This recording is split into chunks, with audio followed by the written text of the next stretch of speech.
Ma femme a menti sur sa contraception et est tombée enceinte de son amant, alors je lui ai remis les papiers du divorce à sa baby shower, devant tout le monde. J'ai 33 ans, Émilie en a 31. Nous nous sommes rencontrés à l'université et nous nous sommes mariés juste après avoir obtenu notre diplôme.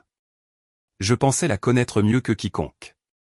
C'est peut-être pour ça que je n'ai jamais rien vu venir. Pendant les 8 dernières années, nous avons été ce couple, celui que tout le monde voyait comme solide, stable et engagé. Je travaille dans la finance, je fais beaucoup d'heures pour nous assurer une vie confortable. Nous étions tous les deux d'accord pour attendre avant d'avoir des enfants, jusqu'à ce que nous nous sentions prêts, jusqu'à ce que le moment soit venu. Mais les années passaient, et il y avait toujours une raison pour laquelle ce n'était pas le bon moment. Au début, c'était logique. Nous étions jeunes, nous commencions nos carrières, nous voulions économiser pour une future maison. Mais avec le temps, j'ai commencé à sentir qu'Émilie repoussait sans cesse l'échéance. Puis, il y a quelques mois, elle m'annonce qu'elle est enceinte. Comme ça. Elle lâche l'information nonchalamment pendant le petit déjeuner, comme si de rien n'était. Je me souviens l'avoir regardée, sans voix, car nous avions un accord, elle prenait la pilule. Je croyais que tu prenais la pilule, ai-je dit. Elle a à peine levé les yeux.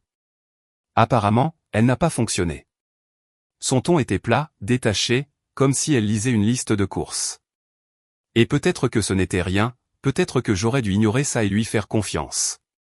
Mais quelque chose dans sa façon de le dire. Je n'arrivais pas à me défaire du sentiment qu'elle me cachait quelque chose de plus. Alors j'ai fait quelque chose que je n'avais jamais fait durant notre mariage.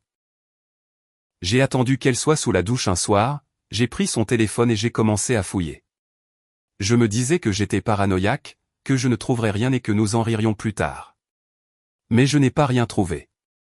J'ai trouvé une conversation avec un certain Adam, un de ses collègues.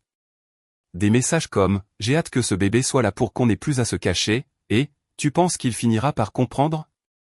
La voilà, la preuve. Non seulement elle me trompait, mais elle était enceinte de l'enfant d'un autre homme. Et elle m'avait menti sur sa contraception pour le dissimuler.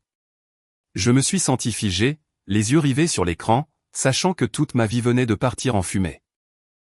Je ne l'ai pas confrontée tout de suite. Croyez-moi, j'en avais envie. Mais j'avais besoin de temps pour réfléchir à ma prochaine action. Je n'allais pas me laisser abattre sans un plan. J'ai donc contacté un avocat le lendemain. Il m'a conseillé de garder le silence pour l'instant, de rassembler plus de preuves et d'attendre que tout soit en ordre. Dans les semaines qui ont suivi, j'ai dû vivre dans la même maison en faisant semblant que tout allait bien. Elle souriait et se montrait douce, pensant probablement que j'avais gobé son petit mensonge. Mais derrière tout ça, je savais qui elle était vraiment. Pendant que je rassemblais des preuves, son arrogance a atteint des sommets. C'était comme si elle ne pouvait pas s'en empêcher. La première chose qu'elle a faite a été de commencer à siphonner notre compte épargne commun. Un jour, en me connectant, j'ai vu des transactions insensées, des centaines, parfois même des milliers d'euros dépensés en cadeaux pour des amis. Selon elle, c'était des cadeaux d'anniversaire, des cadeaux de baby shower, ou des choses qu'elle devait acheter pour sauver les apparences. « Pourquoi puises-tu dans nos économies pour des cadeaux ?» lui ai-je demandé, en gardant un ton neutre. Elle a levé les yeux au ciel. « Ce n'est pas grave. Ce sont mes amis, ils s'attendent à ce que je sois là pour eux. Ce compte était pour les urgences, pour notre avenir, pas pour faire des folies pour ses amis. » Mais quand j'ai insisté, elle m'a regardé comme si c'était moi qui étais déraisonnable. « Tu te comportes comme un radin » a-t-elle dit, cachant à peine son irritation. Je n'allais pas la laisser me vider les poches. J'ai donc déplacé les fonds sur un nouveau compte auquel elle n'avait pas accès. Je lui ai coupé les vivres. Elle a boudé, piqué une crise et m'a même traité de manipulateur, mais je n'ai pas cédé. Ensuite, elle a commencé à exiger que je prenne des congés pour rendre service à ses amis. Ça a commencé doucement. La voiture d'une amie est tombée en panne et elle m'a demandé de l'aider. Puis ça a empiré, elle voulait que je prenne des journées entières pour aider une amie à déménager ou aller chercher ses parents à l'aéroport. Quand je lui ai dit que je ne pouvais pas tout laisser tomber pour ses amis, elle a piqué une crise de colère, disant « Si tu tenais à moi, tu tiendrais aux gens qui comptent pour moi. » C'était sa logique. Si je disais non, c'est moi qui étais égoïste. Au bout d'un moment, je lui ai dit que si elle voulait un chauffeur pour ses amis, elle pouvait payer un VTC. Elle a boudé, bien sûr, disant que j'étais trop concentré sur mon travail et que je ne me souciais pas d'elle. Je m'en fichais. Je n'allais pas me laisser manipuler pour sécher le travail pour ses amis. Quand elle a atteint le 3e mois de grossesse, elle a soudainement décidé qu'elle voulait une baby shower extravagante. Elle voulait louer une salle, mettre le paquet avec un traiteur, des décorations, tout le tralala. Quand j'ai suggéré de faire quelque chose de plus simple et modeste, peut-être même chez nous, elle m'a regardé comme si je l'avais insulté. Le père de mon enfant devrait vouloir que je me sente spécial, a-t-elle dit. Je suis resté calme et j'ai répondu, j'organiserai quelque chose de raisonnable, mais je ne vais pas dépenser des milliers d'euros juste pour impressionner les gens. Elle est partie en claquant la porte et m'a fait la tête le reste de la journée. Je savais que ce n'était pas vraiment pour le bébé ou pour se sentir spécial. Elle voulait juste se faire remarquer. Pendant ce temps, je continuais à éplucher ses messages, rassemblant toutes les captures d'écran possibles. L'avocat m'a aidé à préparer la demande de divorce, et quand la mère d'Emily m'a appelé pour me dire qu'elle organisait une baby shower surprise, j'ai su que ce serait le moment parfait. J'ai tout préparé avec mon avocat pour avoir les papiers du divorce prêts. Je n'allais pas partir en silence. Je voulais qu'elle affronte chaque personne à qui elle avait menti. Le jour de la fête est arrivé et j'étais sur les nerfs. Emily était radieuse, jouant sa petite comédie pour tout le monde, amis, famille, des gens qui nous connaissaient depuis des années. Sa mère avait tout décoré, loué une petite salle communale, fait appel à un traiteur. Emily savourait chaque instant. Quand l'huissier est entré avec les papiers, je lui ai fait signe de s'approcher. Emily a d'abord semblé confuse, puis elle est devenue blême en réalisant ce qui se passait. La pièce est devenue silencieuse alors que je m'approchais et disais, assez fort pour que tout le monde entende. Emily, je pense qu'il est temps que tout le monde sache la vérité.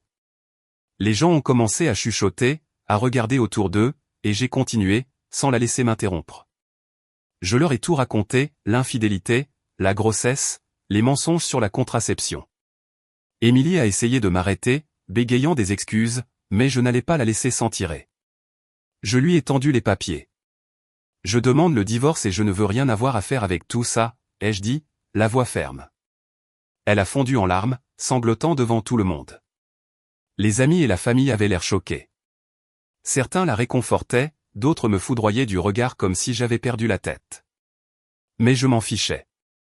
J'avais dit ce que j'avais à dire. Après la baby shower, les choses sont devenues encore plus moches. Emily ne s'est pas laissée faire et n'a pas accepté la défaite.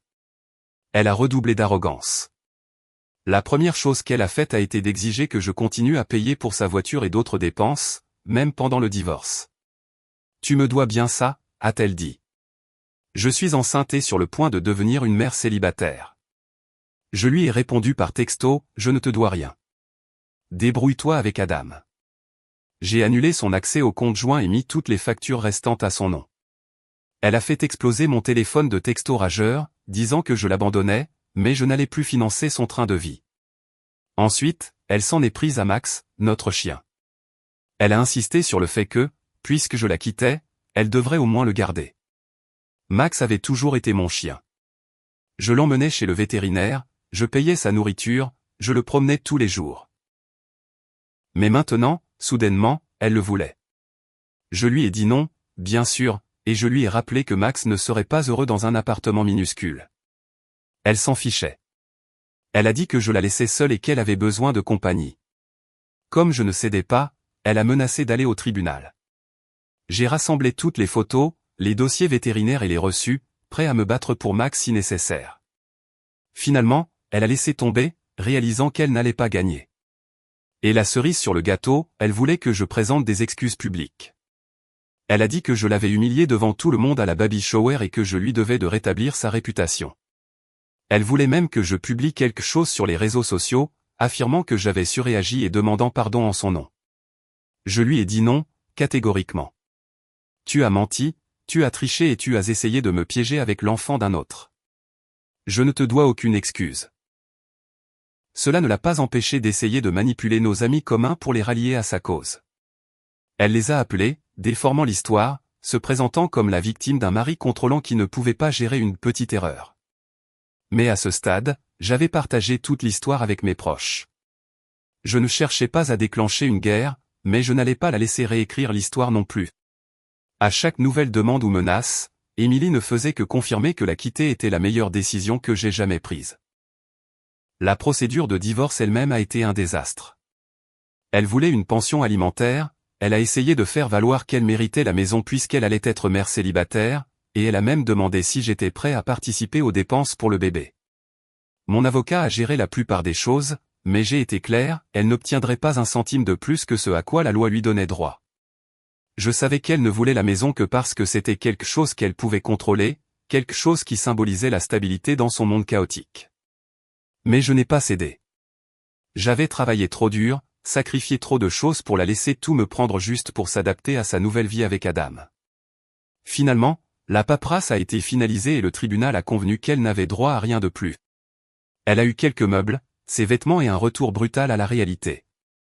J'ai gardé la maison, les économies et, surtout, ma santé mentale. C'était étrange de vivre seul au début, dans la maison qui était autrefois la nôtre, mais c'est rapidement devenu mon espace, mon sanctuaire. J'ai commencé à faire de petits changements dans la maison, remplacer les objets qu'elle avait choisis, repeindre les murs, déplacer les meubles. J'avais l'impression d'effacer les traces de sa présence, pièce par pièce. Max et moi nous sommes installés dans une nouvelle routine. Je l'emmenais pour de longues promenades, je me concentrais sur ma carrière et je reprenais contact avec mes amis et ma famille, des gens qui me connaissaient et qui tenaient à moi.